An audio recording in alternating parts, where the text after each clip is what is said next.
Hola, buenas tardes, ¿cómo están?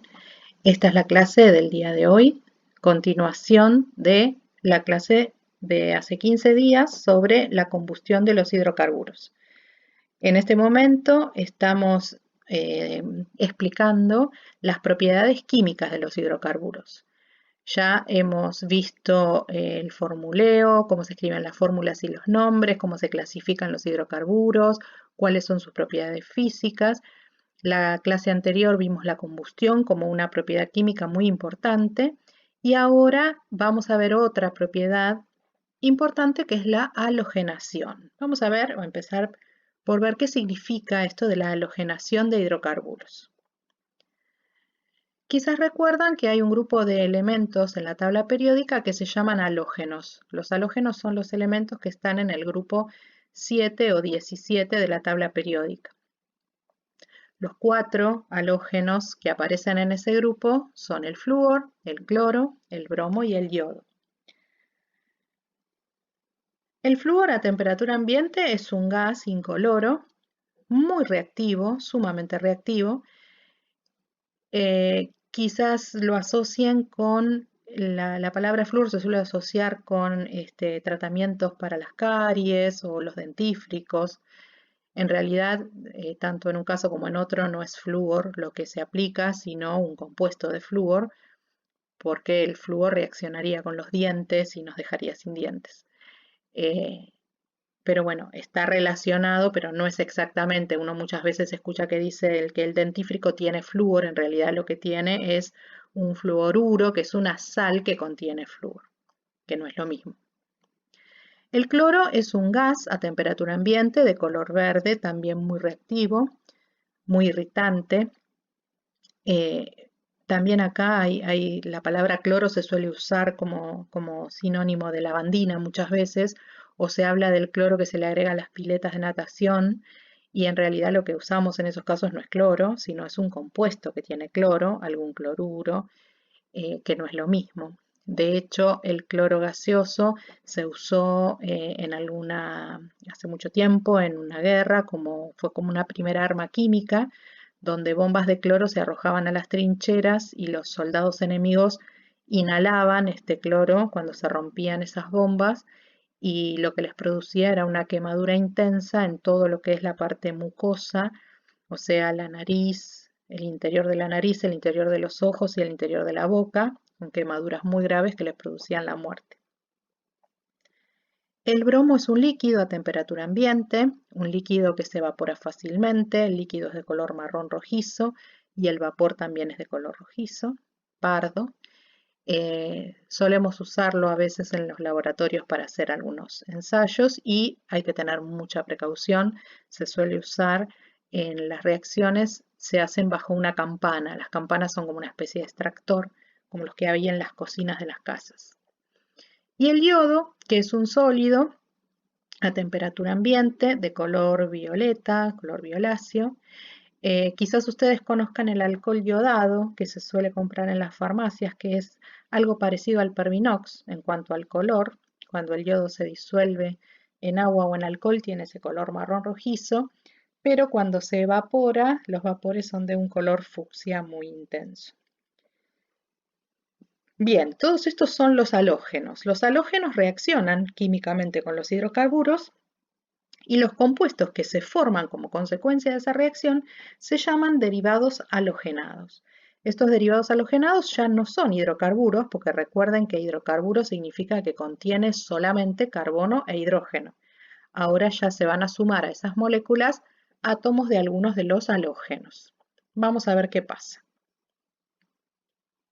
Empecemos con el caso de los alcanos. Los alcanos reaccionan con los halógenos, pero en ciertas condiciones, o sea, con temperaturas muy altas. Necesitan mucha energía para reaccionar. Y la forma en que reaccionan, lo que vamos a llamar mecanismo de reacción, se llama de sustitución. Sustitución de sustituir. Vamos a ver por qué. Acá tenemos un caso, que es la reacción del metano, que es un alcano, con cloro. Están escritas las fórmulas desarrolladas, donde se muestran las uniones. Cuando el metano se mezcla con cloro y se lo expone a luz o a calor, Lo que ocurre es que, fíjense, uno de los átomos de hidrógeno del metano, es reemplazado o sustituido por un átomo de cloro. Y el átomo de hidrógeno que sale del metano en esa sustitución se une con el otro átomo de cloro que está en la molécula de cloro. Entonces, ¿por qué decimos sustitución? Porque hay un hidrógeno del metano que es sustituido por un átomo de cloro. Ese compuesto que se forma, cloruro de metilo o clorometano, es un derivado halogenado. El otro producto que se forma se llama cloruro de hidrógeno y es un compuesto de características ácidas, pero digamos el que nos interesa a nosotros es el cloruro de metilo o clorometano, que es el derivado halogenado.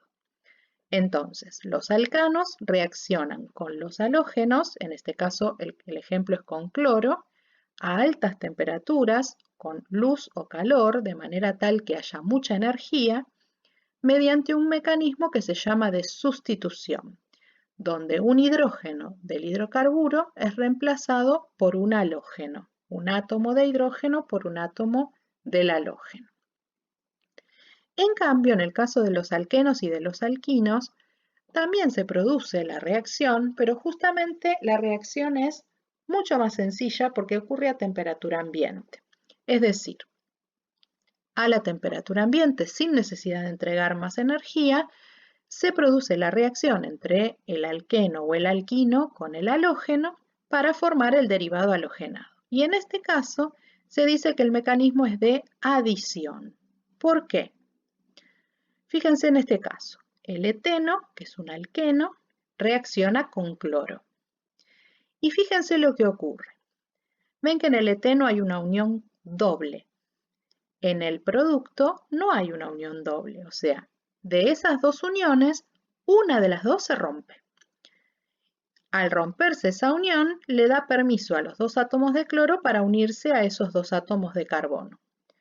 Como se adicionan, se agregan a la molécula del hidrocarburo, por eso se dice que el mecanismo es de adición. Entonces, la diferencia entre la halogenación en alcanos y en alquenos y alquinos es que en un caso se produce por sustitución, en el caso de alcanos, y para eso se necesita luz o calor, y en el caso del alqueno o del alquino, que es lo mismo, la reacción ocurre simplemente a temperatura ambiente por un mecanismo de adición. Fíjense también, por ejemplo, que en el caso de los alcanos, los productos de la reacción son dos, y en el caso de los alquenos, como en este caso, y en el alquino pasa lo mismo, el producto es uno solo. Este dicloroetano que se forma, lo mismo que el cloruro de metilo, son derivados halogenados. Hay algunos derivados halogenados que son conocidos. Uno de ellos es el cloroformo. El cloroformo se utilizó como anestésico. Lo que se hacía era embeber un trapo en cloroformo, ponerlo sobre la nariz y la boca de la persona para que lo aspire y eso provocaba que se duerma.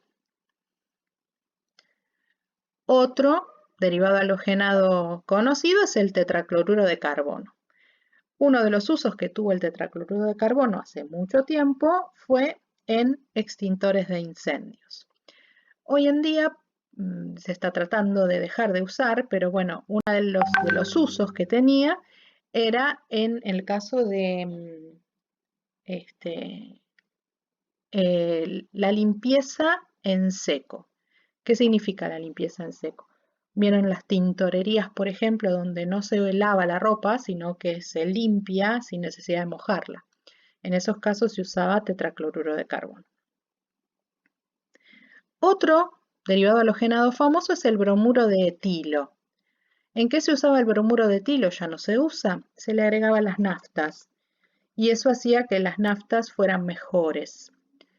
Pero con el tiempo se observó que este bromuro de etilo resultaba tóxico y además que terminaba deteriorando el automóvil, entonces se dejó de usar. Ya vamos a ver más adelante cómo se revirtió, o sea, cómo se reemplazó el uso del bromuro de etilo para mejorar las naftas.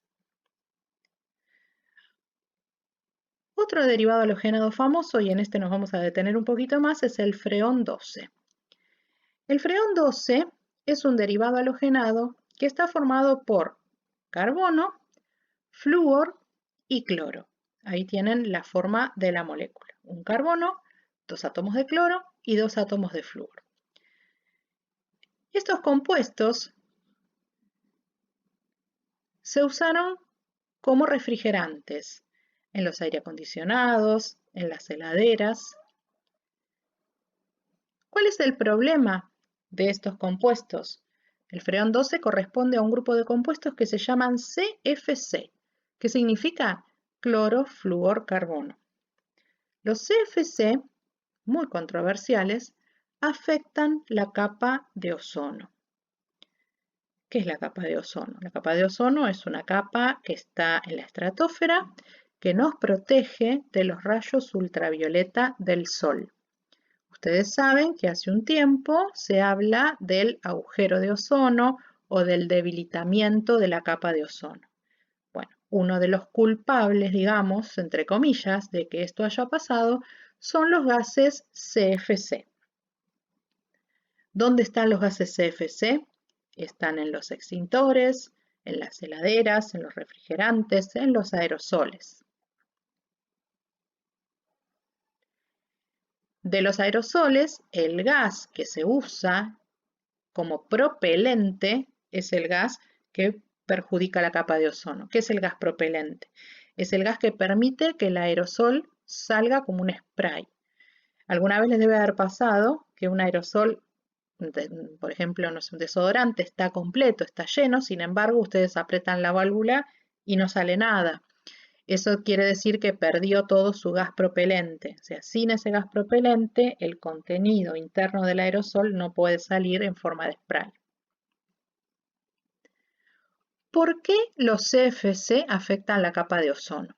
Acá hay una explicación muy sencillita. Después ustedes van a tener en la actividad un video para ver, un par de videos para ver, donde les explica con una animación un poco más ágil qué es lo que pasa. Estos CFC llegan a la estratosfera. Ascienden, una vez que son liberados en la Tierra, ya sea en un aerosol o en un gas refrigerante o en un extintor, ascienden hasta la estratosfera. Cuando llegan a la estratosfera, la radiación ultravioleta del Sol rompe estas moléculas de CFC y se liberan átomos de cloro. Acá lo menciona como radical cloro. Esos átomos de cloro que se liberan de los CFC chocan contra las moléculas de ozono y las rompen.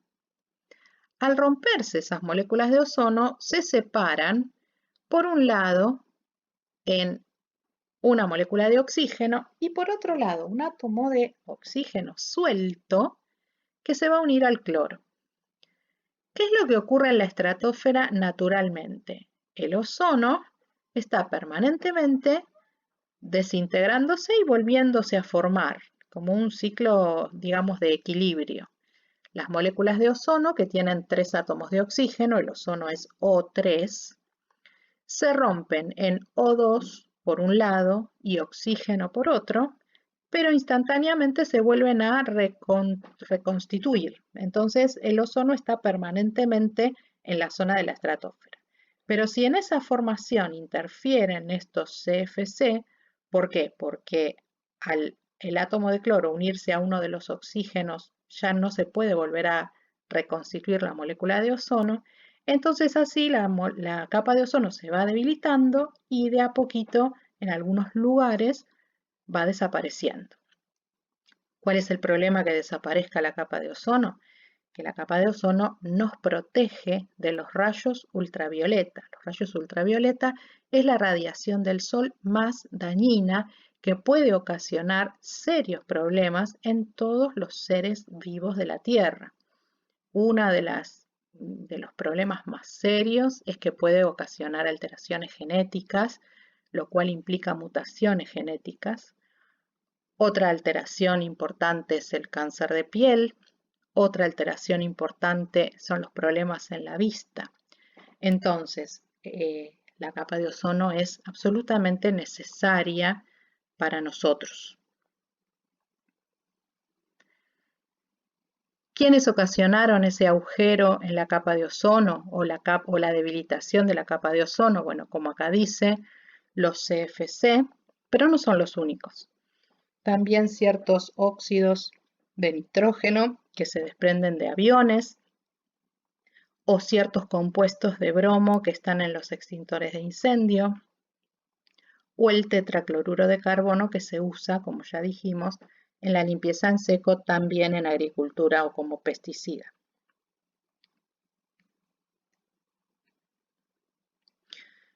Esto es una etiqueta de un aerosol. Es un aerosol que se utiliza en la industria. Fíjense que en este aerosol hay una leyenda. No afecta la capa de ozono. Esta es una leyenda que aparece hoy en día en todos los aerosoles que utilizamos. ¿Qué significa que no afecta la capa de ozono? Que el gas propelente no es un CFC, no es un gas que puede interaccionar con la formación del ozono en la estratosfera. ¿Por qué hoy en día tenemos aerosoles que no afectan la capa de ozono y su etiqueta lo dice? Porque en algún momento existió un protocolo en el año 1989 en Montreal, en Canadá. Se reunieron los distintos países cuando empezaron a observar lo que estaba pasando con la capa de ozono, y en ese protocolo se establecieron ciertas normas para tratar de evitar el uso de todo aquel material que pueda afectar la capa de ozono. Ustedes, como parte de la actividad, van a tener que buscar qué es el protocolo de Montreal, que se estableció en ese protocolo, y van a ver que nosotros hoy en día, al usar aerosoles que no afectan la capa de ozono, estamos contribuyendo de alguna manera a que el fenómeno termine, digamos, a que el agujero de ozono de a poco se vaya cerrando. Pero el tiempo que tardan los CFC en llegar a la estratosfera y el tiempo que se mantienen en la estratosfera interaccionando con el ozono es muy largo. Por eso nosotros recién estamos empezando a observar algunos cambios después de muchos años en que ya los aerosoles no tienen estos gases propelentes, por ejemplo. Cuando miren los videos que les sugiero en la actividad, van a ver algunas explicaciones donde les cuentan, hay dos personas que les cuentan qué fue lo que pasó con el protocolo de Montreal y cuáles son las consecuencias, las buenas consecuencias de haber estado suscrito a este protocolo. Bien, les dejo la actividad para que realicen para la semana que viene y cualquier duda, como siempre, me consultan a través de los mensajes. Quiero felicitarlos por los videos que hicieron en la actividad anterior. Realmente han sido muy buenos y los voy a compartir con el resto de los docentes de su curso y con los directivos para que puedan verlos. Les mando un saludo grande y cuídense mucho.